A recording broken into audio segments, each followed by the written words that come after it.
about getting vasectomies. Like, things don't work well down there. Trust me, they're false. They're still working completely fine.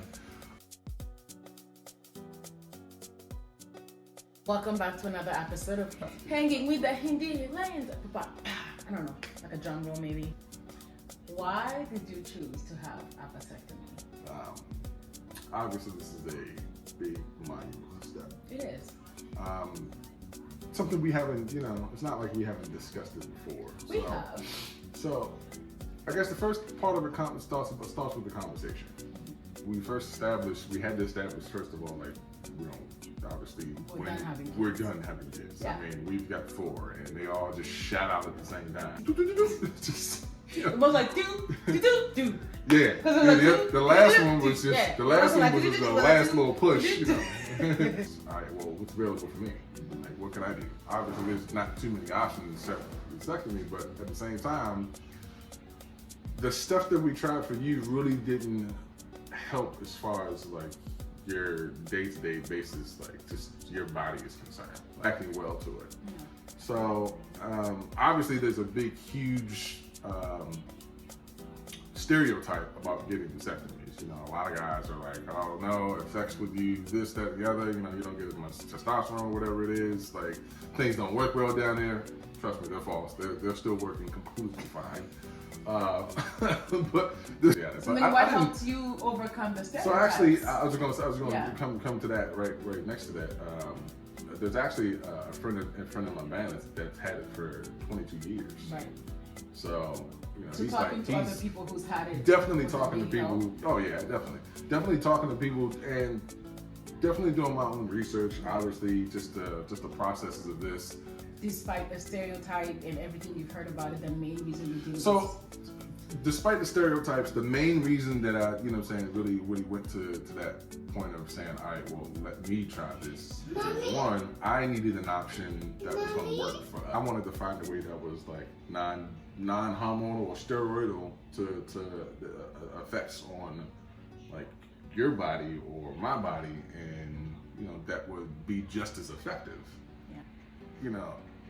You've got to be willing to actually take that step to go and do that, because it's a lot of even in me reading the information this morning, it was like absolutely done 100%. Like, this is the end all. Yeah. You know what I'm saying? And I'm like, I already got this done, and I'm reading this article and it's scaring me already. You know what I mean? There's a bunch of scary information. It's like the way that people word things and the way that articles are written up about it. It's like, I don't know if I want to do that. I mean, and that's perfectly fine. But I think what needs to happen is, one, like, researching the information. Like, you've got to comb through all of the stuff that's negative about it. Yeah. Because it'll make you feel like you're going through the change of life. There's a lot of people that talk about it, that write about it, just negatively. Yeah.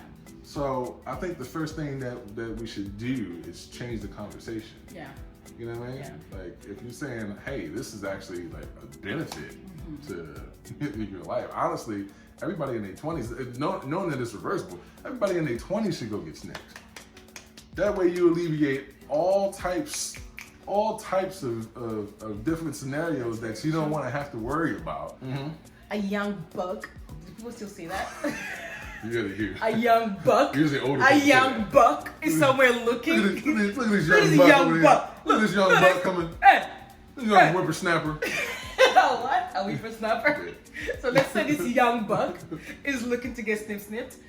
What's the first step? Just like, let's go like really fast. Step 1, 2, 3, 4. Get him.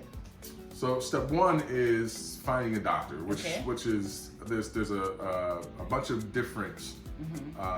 If you just look up a urologist, that's a doctor for your. Go through your insurance. Right. Go through your insurance. Look up urologist. You'll find umpteenth of the ones in the area. Step 2. Schedule your appointment. They're going to do a consultation first. They're going to examine and make sure that you're, you got nothing going on down there. Obviously, if you're in perfect health, step 3, you schedule your appointment you schedule your surgery, pretty much. So I chose the options I don't want to feel anything. So I chose the option to knock me out. Okay. And literally, I went in there. We were talking and did our schedule. We were talking with the doctors, the nurses. And on the way to the room, I was knocked out. It was 2:30, and I woke up at 4 o'clock. I picked him up, and That was it. you are what, 4 days? 4 days in. His fourth day. What is that, mommy? It's a straw. It's a straw. Yeah. Thank you, Papa. He is 4 days post-ops. He is up and 4 days, walking. yeah. He is. I mean, there's not really any downtime. Like you can't, like obviously I'm doing everything normal. Like, but you just, you don't lift heavy anything. So obviously the kids being 20, 30 pounds. Like they don't want you to lift anything over 20 pounds for a couple of days just to make sure that the incisions don't, Any pain? little pain here and there, not anything. It's more annoying pain. It's more like, hey, I'm More like I'm that? here. Like, Yeah. Got it. More like the pain of that. So how do you feel after your procedure? Like, how are you feeling? Honestly, like I said, everything's working fantastically. Everything's functioning. Everything is great. He's gonna fluff him. He's gonna fluff him like that. I just, he did have to wear some compression pants for like what? For 3 days? So I stole her That leggings. was the best ever. He literally just wore my compression I leggings. literally just stole her leggings, 'cause it was It was just- hilarious. Hey, your little yams? First of all, Them little yams? there was so much space in your leggings because of all the booty that you had. It wasn't. Bro, why are You you gonna just sit in in the front middle of us, young? What is that? Back up, young. Why This is exactly the reason right here. you... You can kiss me on camera. No, but but thank you for your service. Testosterone don't stop flowing, baby. It sure does. They're gonna cut that out. Anyways, that concludes today's episode of Hanging with the Hindi Lane. I like that. We got a lot of edits to do on this.